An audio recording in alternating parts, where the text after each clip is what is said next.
Hello, welcome back to the channel. I want to briefly talk about Scotland because today some gender recognition reform was put forward in the Scottish Parliament.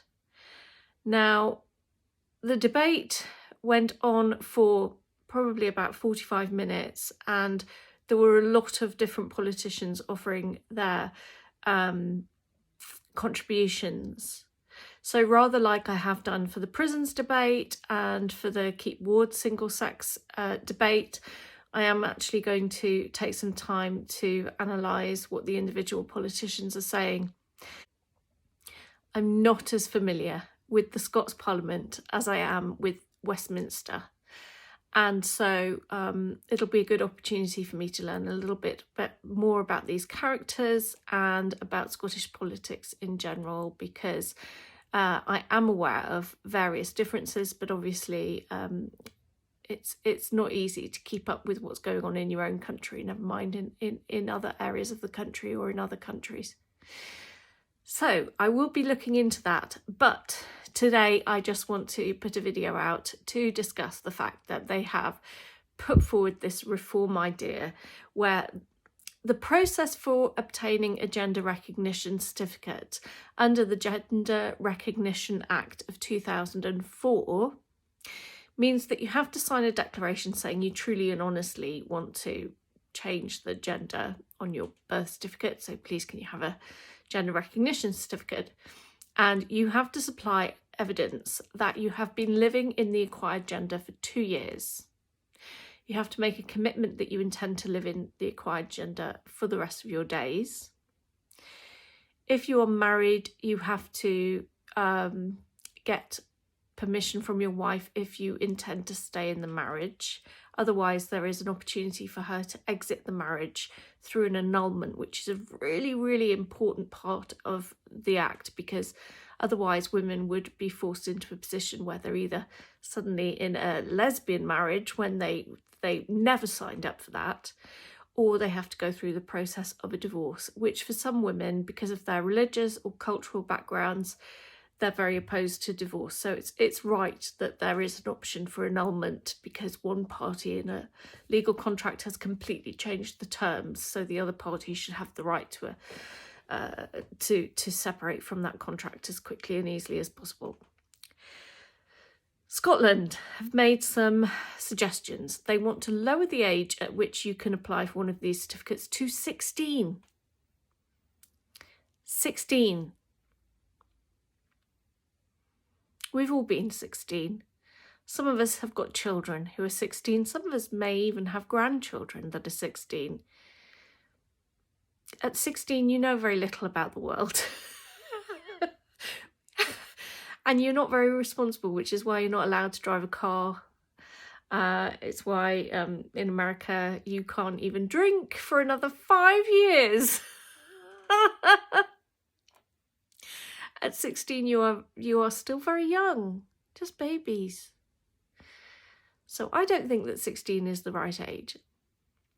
The other thing that they want to change is they want to change from having to provide 2 years of evidence to having to provide 3 months of evidence. So that's basically, that's from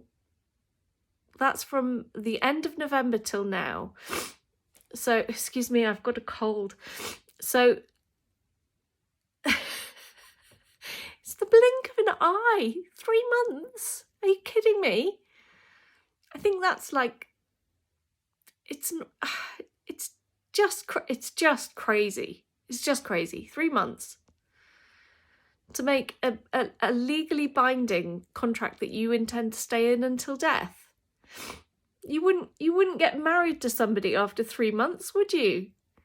You don't want to enter into a lifetime contract on the basis of a 3-month-old decision. The other thing they want to do is remove all fees from the process altogether. In principle, I don't really care about the fee aspect of it. I mean, as a disabled person, I just feel a bit peeved, really, that I have to pay £10 every time I get a blue badge renewal. And that's a repeating fee, whereas this is a one-time only deal and you're going to get it for free. You know, passport is now, you don't get much change out of 150 quid. That's every 10 years. Gender recognition certificate, free for life. And finally, they want to, now this is the thing, because I've forgotten the other thing that was on my list. So the age, the length of time, demedicalisation. So they make a big song and dance about how trans is no longer a mental disorder and it's not a medical issue. Therefore, we want to demedicalise the process. Now, what they mean is that previously, when you made an application for a gender recognition certificate, you have to provide a letter or two from your doctor saying that this person genuinely has gender dysphoria and we believe that it's the best treatment for this person to impersonate the opposite sex for life. So the Scots want to change that so that there's no requirement for any kind of diagnosis from any medical professional.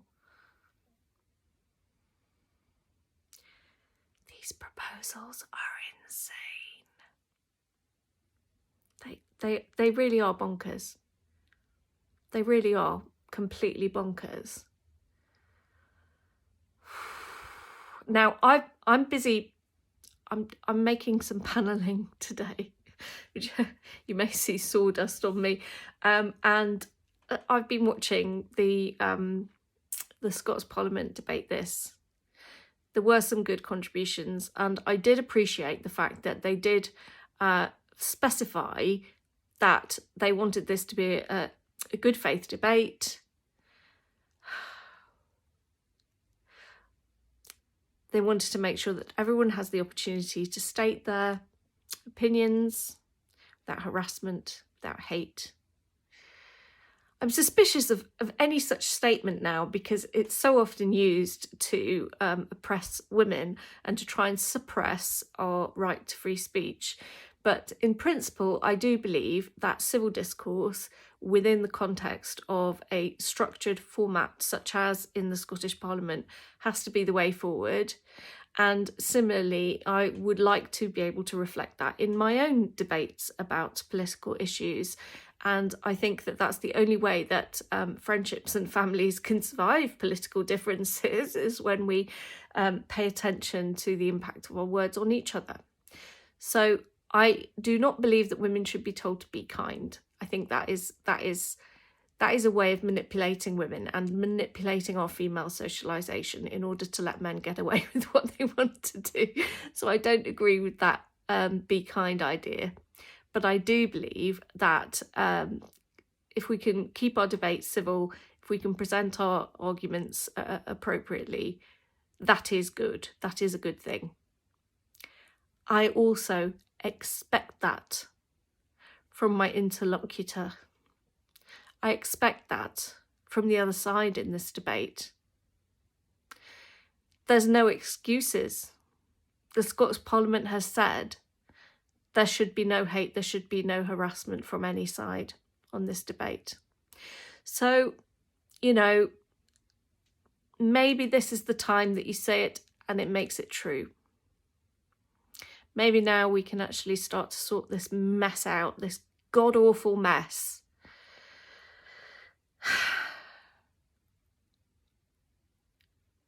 Which we need to sort out. We need to address this.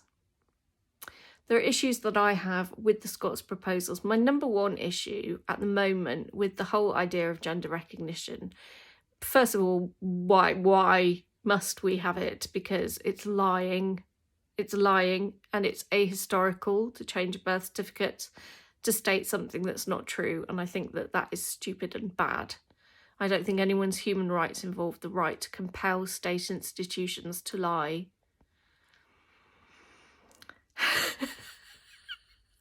My second opinion is that we are just at the beginning of a massive wave of detransitioners.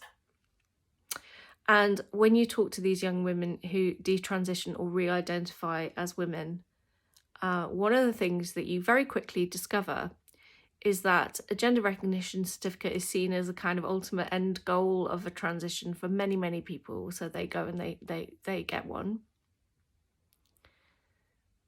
10 years later, they realise that perhaps transition didn't solve their body image issues, didn't solve their mental health issues, didn't solve their position as women in a sexist society.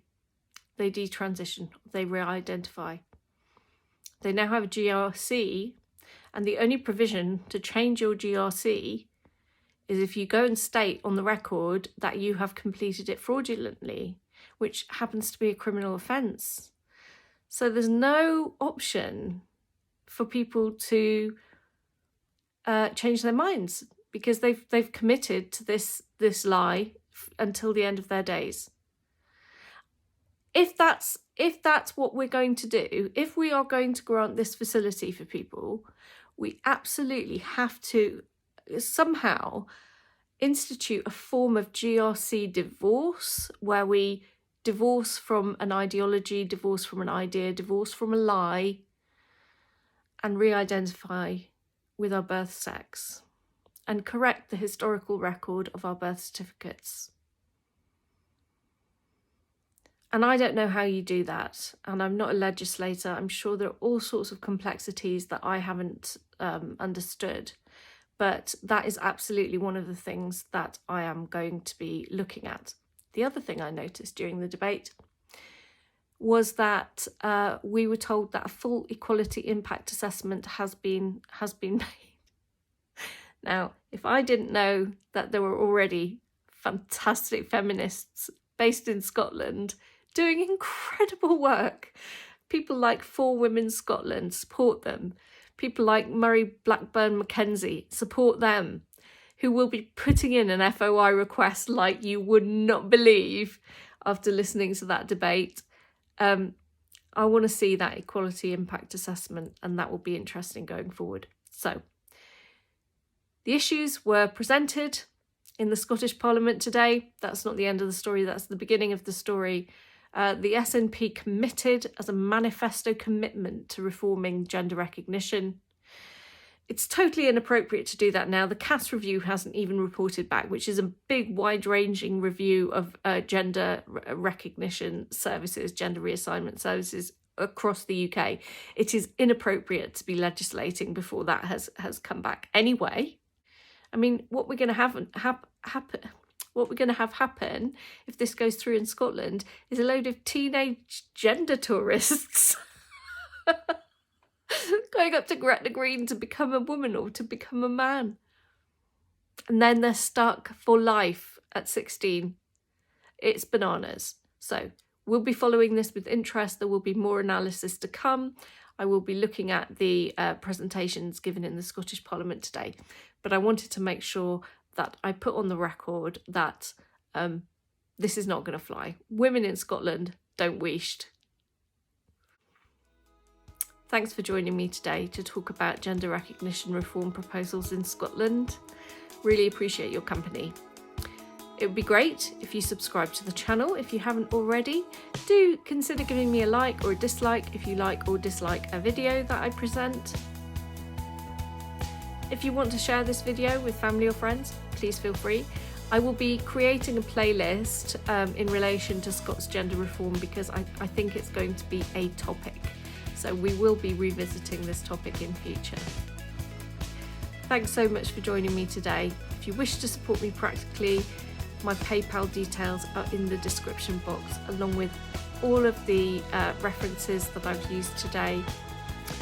Very much appreciate your support. It means the world to me.